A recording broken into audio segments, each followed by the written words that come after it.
Hello everyone, welcome my mini blog. সবাইকে good morning. আশা করি তোমরা সবাই ভালো আছো, আমিও ভালো আছি।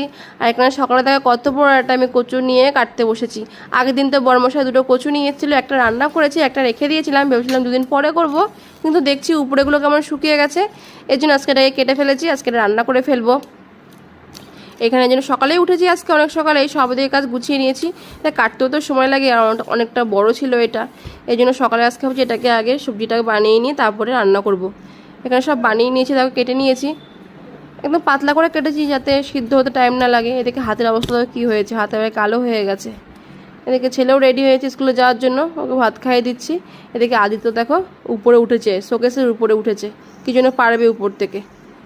ও এগুলোই করতে থাকে সারাদিন ধরে। আজকে ছেলেকে ভাত দিয়েছিলাম ডিম, ঘি সিদ্ধ আর আলু সিদ্ধ দিয়ে, এটাই ফেভারিট খাবার ওর। এটা বলছে মা খুব ভালো হয়েছে, আমরা হাই করে দিল তোমাদেরকে।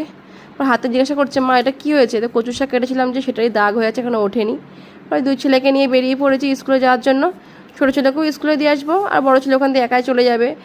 দুটো স্কুলে একদম বাড়ির সামনে, আমাদের কোনো অসুবিধা হয় না এর জন্য। ও দাদার খানিকটা সময় ছিল বলে ও দাদাকে বলছে মা ভিতরে আসো, এদিকে আমাকেও ডাকছে ভিতরে যাওয়ার জন্য। আমি ওকে দিয়ে আসি না, পাপাই ওকে দিয়ে আসে। আমি গেলে পরে না থাকতে চায় না, কান্না করে।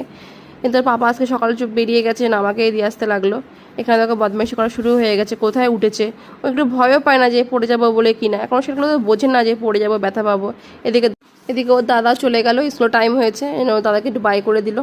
এখানে আরেকজন চলে এসছে, ওকে দেখে দেখো কান্না করছে। কেন কান্না করছে জানো? কান্না তো করছে না, চিল্লাচ্ছে, বলছে আমার চকলেটটাও নিয়ে নেবে, তার জন্যও চিল্লাচ্ছিল। পরে ওকেও আমি বাই করে চলে আসলাম। বাড়িতে অনেক কাজ আছে এখনও, সকাল থেকে সেরকম রান্না হয়নি, কারণ ঘরে গিয়ে এখন রান্না করবো। হয়তো কচু শাকটা কেটে রেখেছিলাম, ওটা এখন গিয়ে করবো। চলো ভিডিওটা এখানে শেষ করলাম, ছোটো একটা মিনি ব্লগ শেয়ার করলাম। যদি ভালো লাগে ভিডিওটা লাইক করো, শেয়ার করো, কমেন্ট করো, পেজটা ফলো করো। সবাইকে বাই বাই।